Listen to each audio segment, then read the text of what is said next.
Welcome to the Yoga Therapy Hour with Amy Wheeler.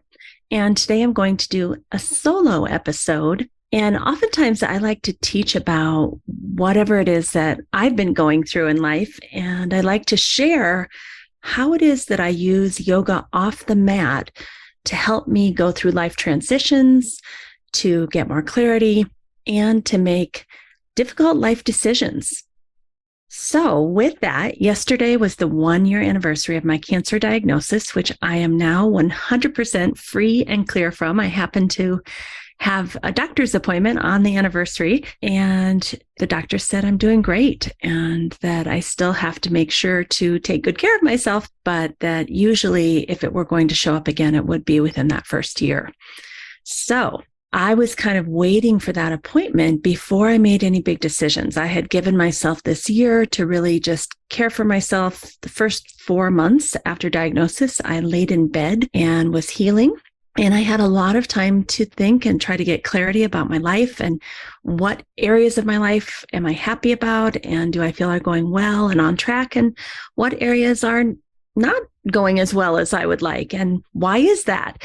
So I had months and months of time. Plus, since then, obviously, we have daily practice and meditation to really examine what's going on in our lives, to slow down enough to feel and check in and make sure that what we're choosing to do in life is actually in alignment with our values, that we're not just being kind of thrown around like a ping pong ball and reacting and getting pushed over here and over there and getting ourselves into messes that we have to clean up.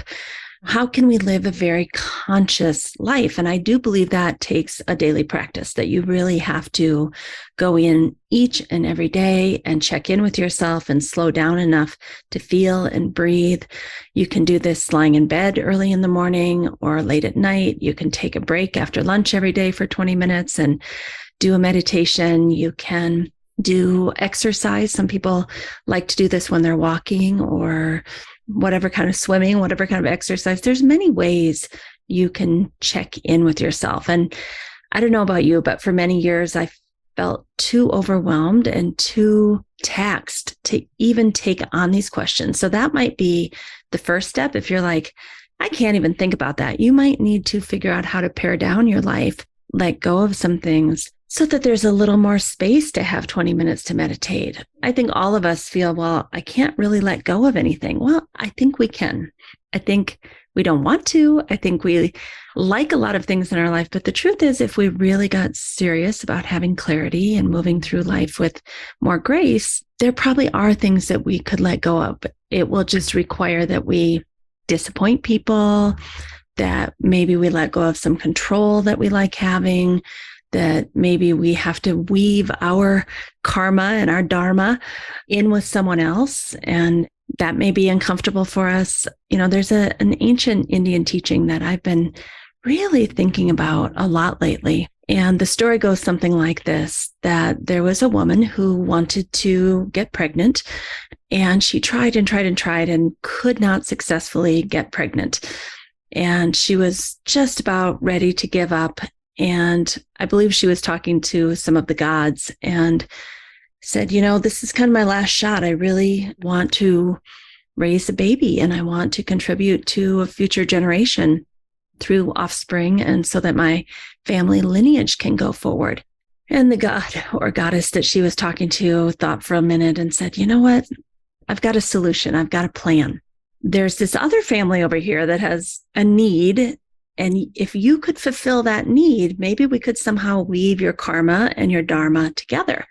So this other family had, I guess it was like olive trees or fig trees or something, some kind of trees in an orchard type thing that needed to be cared for. And that family line was not able to care for them.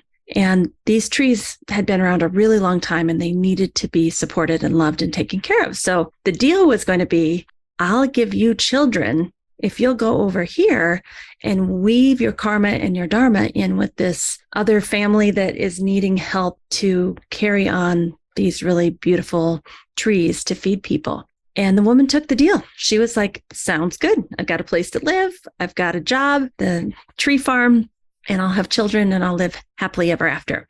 Now, that may be true. I think a lot of us take a deal that looks really good up front, but having your family line care for something like these trees, not just your generation, but that's what the children were for, that they were going to do it and the next ones were going to do it, that there was a promise there and there's a give and a take.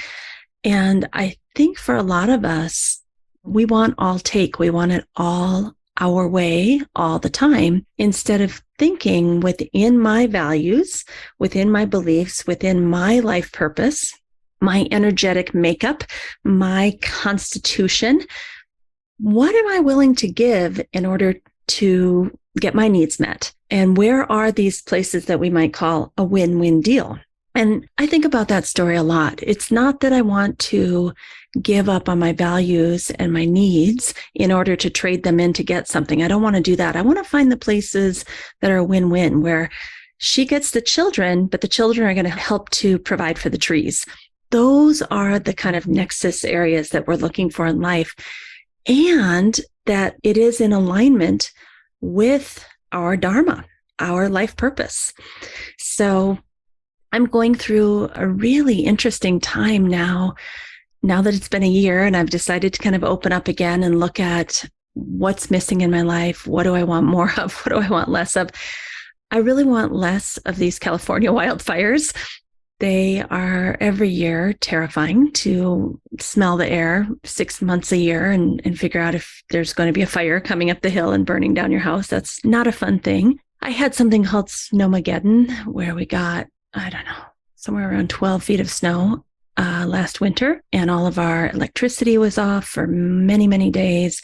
No gas, no heat, no lights, no internet. And we were basically stuck in our house because we live out in the woods and the roads weren't being plowed and there was no escaping. Then we had a gas leak 2 different times. It was really, really hard. And as much as I love living out there in nature, in this cabin in the woods, it comes with some pretty difficult things. It was very scary. So those are things I want less of.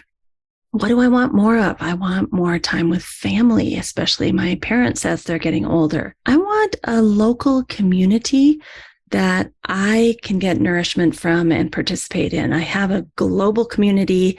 I have a ton of yoga friends that I see on Zoom and personal friends, but a place that I can go and kind of get my cup filled up live in person, that doesn't exist for me here. So I'm kind of weighing out, what am I willing to give up in order to get what it is that I want and need to have a fulfilling life?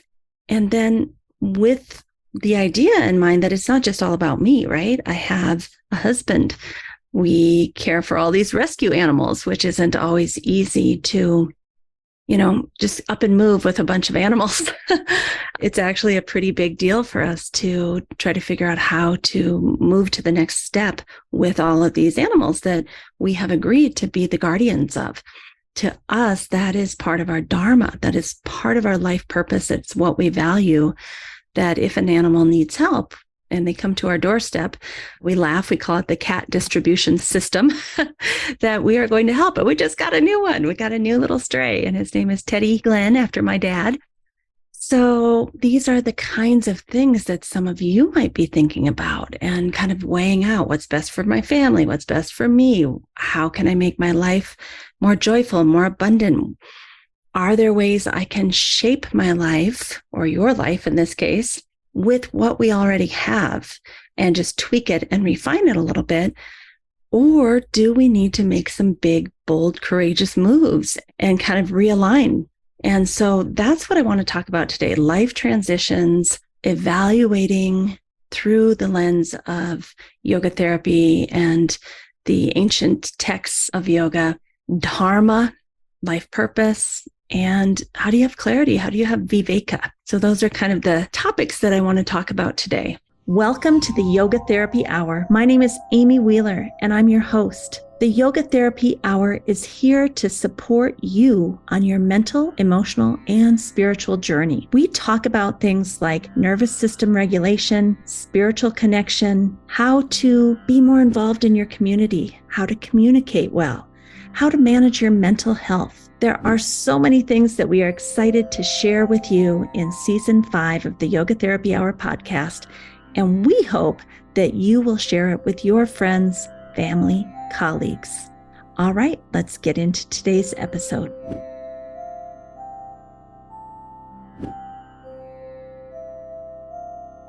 First of all, when we speak of transitions, I think for a lot of people, transitions are really hard, whether you get left by someone that no longer wants to be your friend or your partner, or whether there's a transition of retirement or losing a job for some reason. Maybe it's a transition of your kids going away from school. I talk to so many women that is a really, really hard time, that they've invested all of themselves for 25 years into their children, and then their children are off living and they're like, what now? Who am I? And who am I going to care for now?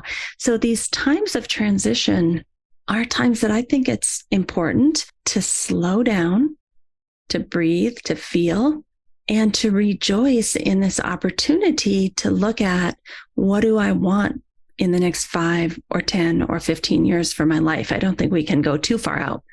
So the first thing that I like to counsel people with, and I do this for myself all the time, is let's write down all the things that make you joyful, all the things you love. Now, some people can write a big, huge list, and then it becomes very easy because we can help them structure their day and their week and their month and their life in alignment with those things that create more joy.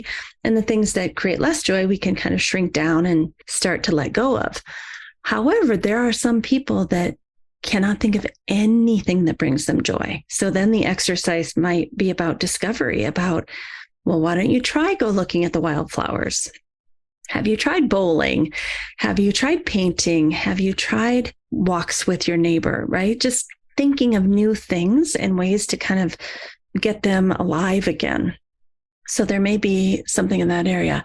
There are also people that just, even though they're doing activities and things that should be fun for them, they just don't feel any joy. Maybe they're feeling depressed. And then, of course, we might want to get a psychologist involved, or they may even need medication, and that's okay too. So really trying to figure out, step number one, that transitions are a time for kind of a realignment, and actually rejoicing in that. Instead of feeling sad that you got broken up with, of course, you'll have your grieving, but then saying, wow, life it's right here in front of me, and I can now shape it to my needs and my desires and my wishes. So I think a lot of people don't realize how precious transitions can actually be, and that it is a time to realign. I think we're either grieving about that thing that we lost, or we're anxious about the future instead of being in the present moment and really saying, okay, I'm ready to create my new life, and this is going to be exciting. And I know for me, as I do this, I just want to be in the new life. I want to be there. I want to have the move over with. I want to be doing the new thing. And I'm really trying to hold back from that futuristic thinking and say, no, the joy is in the journey. The joy is in figuring out how to find that new house that can take all the animals, and the joy of discovery, and really trying to feel like every single step is really fun. Because the truth is, we don't know how much longer we have. We might not have that long. I think if there's one thing having cancer taught me, it's that we just do not know when our time is up. And I tell people this all the time. We're so busy thinking about what we want and what we don't have. But probably if you're over the age of 50, 10 years from now, you're going to look back at this version of yourself and say, wow, I wish I had that good of health. I wish I had that much opportunity, that much fun. Like, looking back, we always think, oh gosh, when I was 20 or 30 or 40 or 50, I wish I could have that level of vitality back.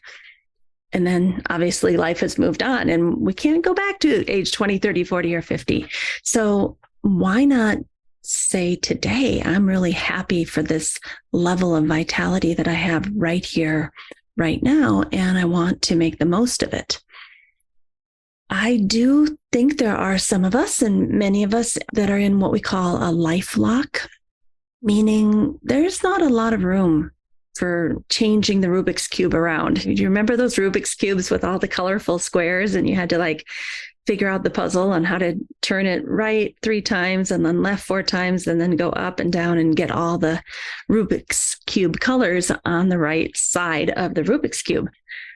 I think for some people, it's impossible to solve the Rubik's Cube because of the situation that we're in. But I would argue, even in that scenario, we can change our perspective. We can find little ways to have more joy. We can really work with what is. I had a life lock probably 10 years ago when I really, really wanted to retire from teaching at the university. I was just burnt out and I just didn't think I could do it anymore. But we had to have the health insurance and it really was an option for me to quit. But there were many, many things I could do within that scenario to try to have less suffering. And I did. And, they may sound like simple little things, but a lot of tiny, tiny trajectory changes actually can have a big impact on us. One of the things I did, believe it or not, even though I was so burnt out, I kind of talked myself into, how lucky are you to only get to go into the university? I had to go in on Tuesdays and Thursdays, and I worked from home the rest of the days, but I only had to be there 2 days a week. Number one, how lucky are you to have that opportunity to work from home so many days? And number two, how great is it that you're going to provide lifetime health care for your family if you can stay these next 10 years?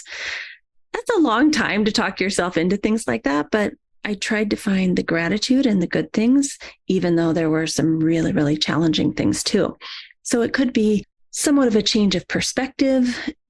I did things like decorate my office really beautifully, get myself a coffee machine, play nice music with good speakers. I did things that were just maybe small, but they made a difference to me. I also shifted how I thought about my responsibility for all of these students. For the first 20 years, I almost felt like their parent. I was the one who was there every office hour talking about, all the troubles going on in their life and helping them problem solve. There came a time where I couldn't do that for 400 kids anymore, where I couldn't be the open door all of the time. So one of the things I did was I asked my department chair, instead of being in this really main building where all the kids were constantly walking by my office, I said, can I move over there to the older building that nobody wanted an office in because it just wasn't as nice over there? But I knew I needed to pull inward. If a student wanted to see me, they had to walk all the way over to the old building and find me and walk down the halls. And I'm kind of back in this little quiet area. So the last few years, that's what I did, is I moved my office. And I didn't say why, but I knew for me, I needed to pull inward and kind of not feel so depleted. And frankly, it worked. I wasn't being paid for all of that anyway. And so I just thought, well, I love these kids. The ones who need to find me will, but I don't need to be the complete open door all day long every day. And I kind of set that boundary for myself.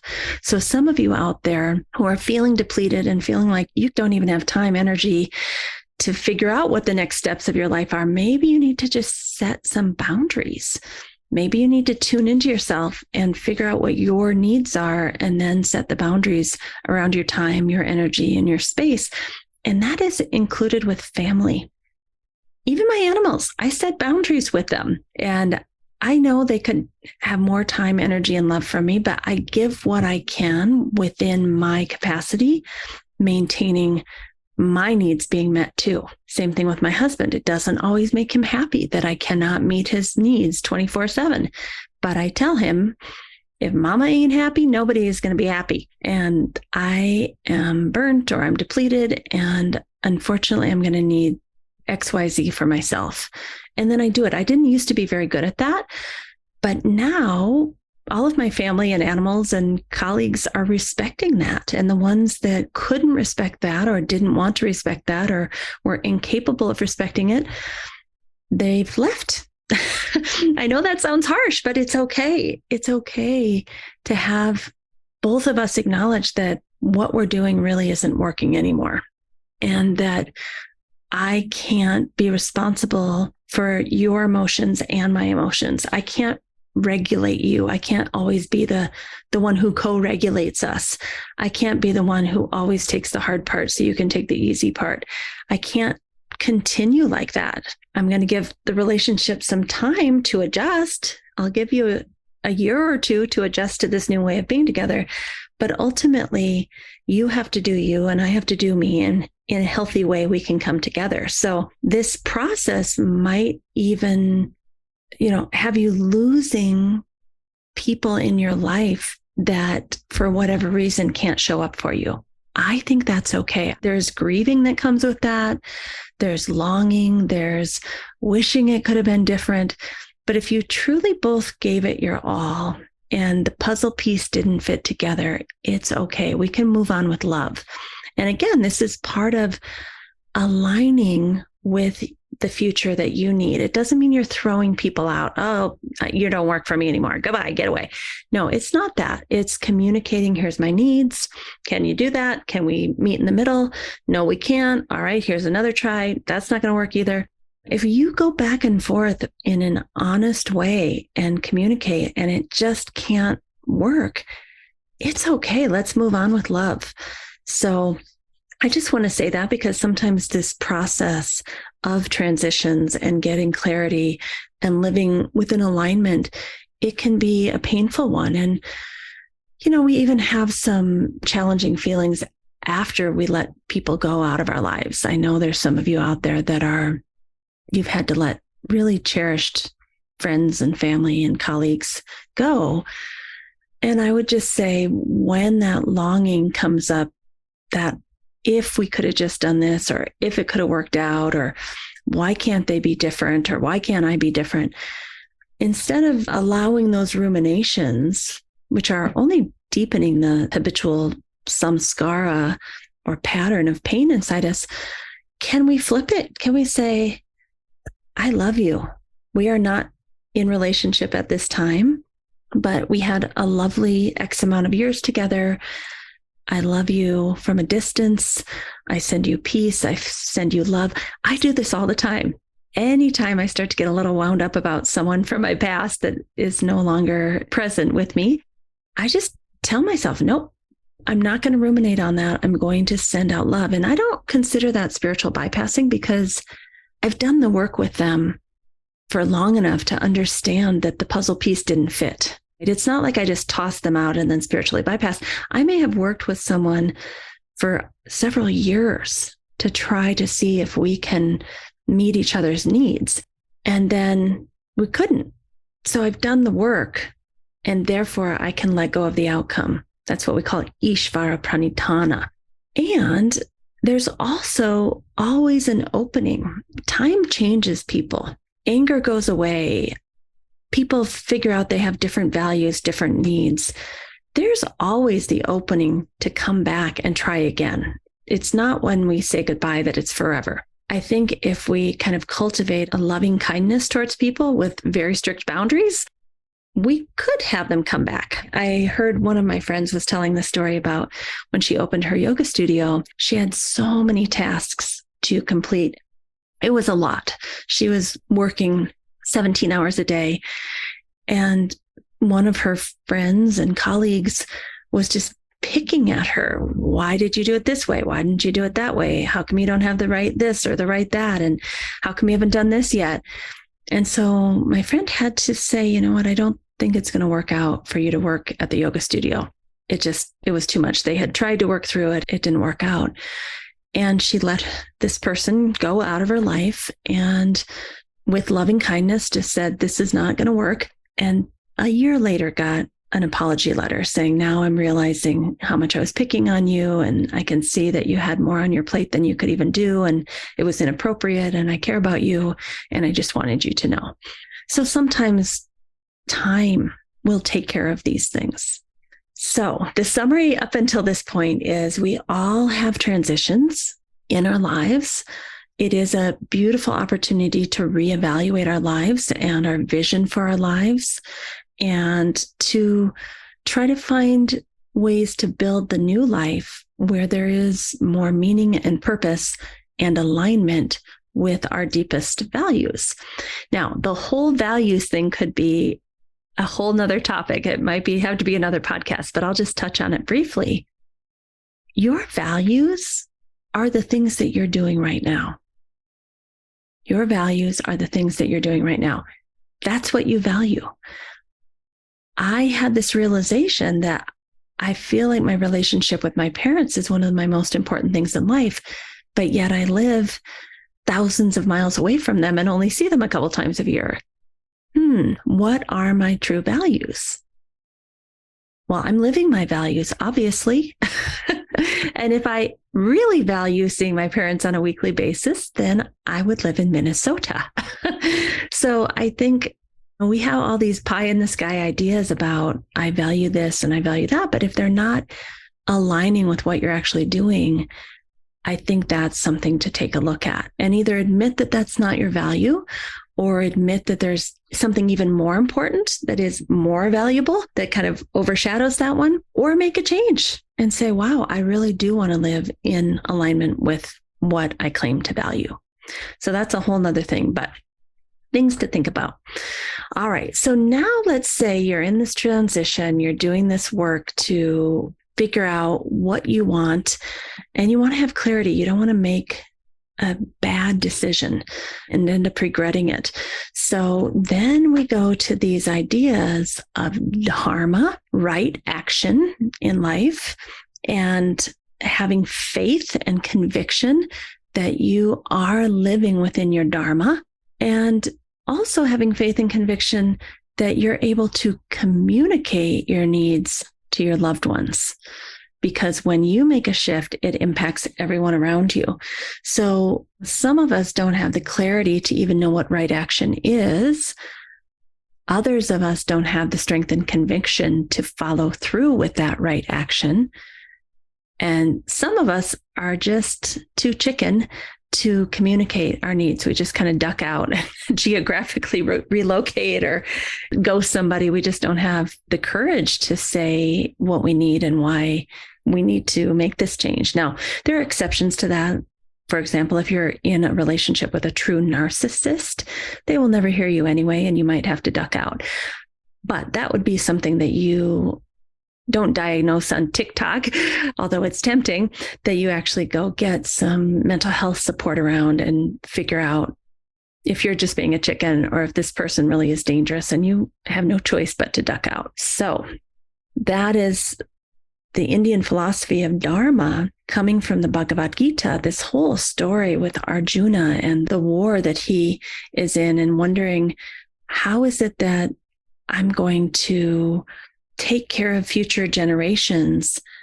And therefore we have to go to war because my family and our children and their children and our grandchildren will basically not be able to survive unless I go head to head with my cousins, my family members, my teachers. Like, I have to draw this line in the sand. I have to set a boundary here so that our future generations can exist in peace and everyone can flourish. It's a really hard decision. It's like you're between a rock and a hard place. And sometimes when we're in these situations where we're trying to make a dharmic decision, it's helpful to go back to the text and kind of think about, what does dharma really mean? So in terms of dharma, I want you to think about what is truth, not just your truth, not just your reality, because I guarantee your reality and my reality are just a culmination of our traumas, our preferences, our aversions. They're just these layers of the onion that make up our personality. It doesn't make it true. It just says, I've been hurt in these ways, so I'm going to try to avoid that. I really had a good experience in these ways, so I'm going to go after that. That doesn't make it true. It just means you are doing what feels good to you, going towards feeling better and trying to avoid not feeling better or avoid suffering. So when you think about what is truth, dharma or life purpose should always be in alignment with truth. Capital T, not your truth, but the truth. So the karmic order of the universe. Really think about that, the karmic order of the universe. So, for example, in my situation, when I think of the karmic order of the universe, I think about global climate change. I think about that the last 5 years, these California fires have been terrible and they're not getting better. We got rain this year, but that's just going to make more trees and brush, and there's going to be more to burn now, unfortunately. So when I look at the karmic order of what's happening in California with climate change, and it's going to get worse before it gets better, that's looking at the big picture. That's not looking at my preference for living in the beautiful mountains of California. I love it. Every single day I walk my dogs twice a day, and I love the views. I love the tree. I love the sky. I love the smell. However, the karmic order of the universe is saying that Mother Nature is quite unhappy with us, and this is going to continue to happen. So I'm very realistic that the California fires are just part of Mother Nature rebalancing herself. And that is truth. Whether I like it or not, the fires have increased and my home and my family are at risk. That's the truth of it. And it has nothing to do with my preferences. And even if I wanted to say, well, it's just a 100-year cycle, the earth goes through these things, doesn't change the fact that we're probably going to have more fires. It's not even a political thing to say there is climate change or isn't. I personally believe there is, but if you want to believe there isn't, it doesn't change the fact that the incidence of fires has really increased in the last 10 years and will probably continue to go through that cycle. Another type of rhythm is how your inner GPS, your inner guidance system, connects with the truth of the universe, not out of fear, but out of deep intuition. We call it kind of a precognitive. There's no words. You can't even articulate why you feel the way you feel. You're not arguing about it. You're not making excuses or trying to figure it out in your mind. You're simply feeling it and sensing it. There's something inside you that is either aligned or amiss, and it's telling you it's time for change. It's time to take a step. It is not something you're thinking about. It's a feeling. It's a sensation. So it's not me thinking about the California wildfires and how am I going to avoid them and do I need to get out of here?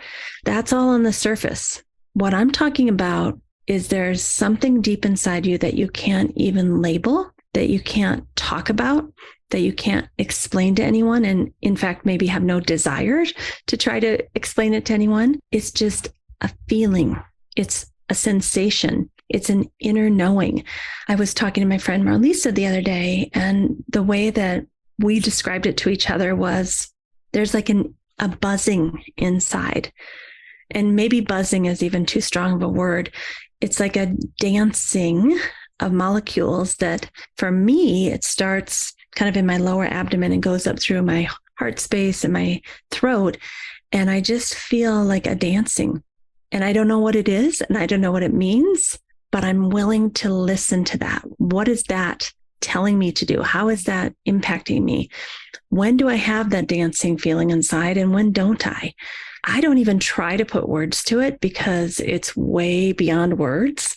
But I have learned in my 50 plus years of life that when I feel that, pay attention. There is some alignment of truth inside of me, and I need to walk towards what I feel that with and walk away from when I don't feel that. And it's really hard because sometimes you might feel this, like if you have chemistry with a new love. That's not what I'm talking about. That can actually be pretty toxic if we have that super chemistry with someone. I'm not talking about that. I'm talking about life choices. Should I take this job? Should I not? Should I move here? Should I not? Should I go for the promotion? Should I not? That inner sense of inner knowing, the sensations, if you can kind of pay attention to the sensations and not try to figure it out. When we feel those sensations, then we want to figure it out. Well, why do I feel that way? Don't even go there. Just follow the inner GPS. And then, here's where it does get hard. How can you communicate that to your loved ones? It's hard. I go to my husband and I say, honey, I'm having this inner sensation again. I'm having the dancing molecules. And he says, well, what does that mean? well, I don't know what it means, right? You can see how challenging this gets, and having people understand why you want to follow a particular path. But if you are truly in a relationship that is mutually supportive, I think your partner will listen to that, and you will listen to your partner when they say that. And hopefully they can both go in alignment. That's another big thing. But I think part of being a sensitive partner is allowing each person to have time and space to find that dancing inside and move towards it. And it's really hard. I mean, I know that sometimes needs are at odds, and there has to be a really, really creative solution to figure out, well, which direction are we going with this? So then I think we have to look at another aspect of Dharma and having clarity. And I love this quote from TKV Desikachar. It's something that I use often to help guide me in my decisions. He says, Dharma is that which supports you. Dharma is that which stops you from falling. And Dharma is that which picks you up after you have fallen. You know, we have this optimal state yoga therapy school, and it's been damn hard, you guys. Going through the pandemic, it has been so challenging. There have been so many times I felt like, I don't know if I can continue this. But the yoga school, the optimal state yoga therapy school, it does support us. It does keep us from falling. It does pick us up after we have fallen. So even though it's hard, even though some days I'm tired, even though some days I felt like giving up, even though some days I wonder if, am I even on the right track? This quote says, yes, this path you've chosen of teaching yoga therapists is right there in your wheelhouse, Amy. And it's not just the thing you give to, and I do give to it, but it's also the thing that holds me and supports me when I fall.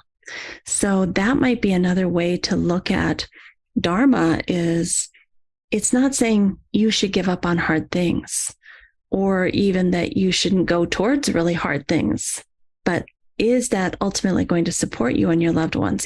Is it what is there to hold you? So, these are just questions for reflection to help us have more clarity. That's really the goal. Oftentimes we just go by feelings. My feelings got hurt. I want to quit this job. Or I feel embarrassed. Therefore, I need to get the heck out of here. Or I've been caught lying. Whatever it is, we go by these feelings and we let our feelings guide us instead of saying, what's the long-term trajectory of my life? How can I have more joy? How can I move towards Dharma and away from a Dharma or not having a Dharmic path? How can I care for my loved ones? You can see how much time and attention and focus this is going to take, and how much space in your life it's going to take to really make these big decisions and do it with clarity. The other thing is, I think over time is really, really important. This idea that I had about moving back to Minnesota to be closer to my family and be part of a community that I admire, it started when I was laying in bed for those 4 months. Well, that's a year ago now. And I'm still contemplating it. And I've tried to push it away. And I've tried to say, oh, that's too hard. We can't do that. But it's still here. And I'm still thinking about it, and time is helping me get clarity, and I'm carefully contemplating, what does that mean for myself, my husband, my parents, my family members, my animals? Is it possible? Is it dharmic? Is it in alignment with my values? Would it give me more meaning and purpose? It's a constant reflection so that I can make a good decision that's going to be in alignment with our Dharma. And then obviously we'll have to learn how to communicate that and move forward with that. So when we talk about life transitions and making decisions and following your life purpose and doing all of this with clarity, it's no small act. There's no time limit on it. All we have to do is try to find more space in our lives to contemplate. And I don't think we have to do it by any certain date. I think we have to keep reflecting until we feel like we've made a good decision, and then we're going to move forward with that. I would say that most of the private yoga therapy clients that I work with, this right here, making these big life trajectory shifts in their life and making decisions, this is what most people want to talk about. And they want to use Patanjali's Yoga Sutra and the Bhagavad Gita, kind of spiritual counseling, to figure out how to be more in alignment and how to find more joy and how to do that in a way that isn't going to cause suffering for yourself or your loved ones. This is a big part of yoga therapy, a big part of mental health yoga therapy. And it can also be done with a psychologist or a therapist in addition. But in yoga therapy, we give you meditations, we give you chanting, we give you daily practices to help you reflect and help you get more into alignment. So I hope you've enjoyed this episode today. I know I have. In a few months, we have a yoga therapy clinic on Monday nights. We're going to take a whole month on life purpose, on meaning, and getting more into alignment. So please check out our Monday Night Yoga Therapy Clinic on www.amywheeler.com. And you'll see that later in the fall, we're going to have a whole month on this particular topic.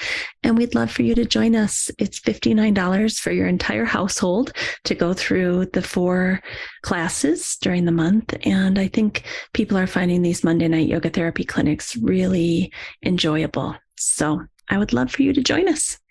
All right, everyone, have a great week, and we'll talk to you next week. A special thank you to our team here at Optimal State. We are truly a global family. George Mantuan, one of our executive producers. Adam Satchel, senior media producer and sound engineer from the Philippines. Krishna Panchal, a producer from Canada. Modupe Abdullahi, who does the show notes and is an editor for us from Nigeria. And Peter Morley, who wrote and produced the music for this show, who lives in Australia. Find more about Peter's work at www.zenmusic.biz. Thank you for listening. We'll see you next time.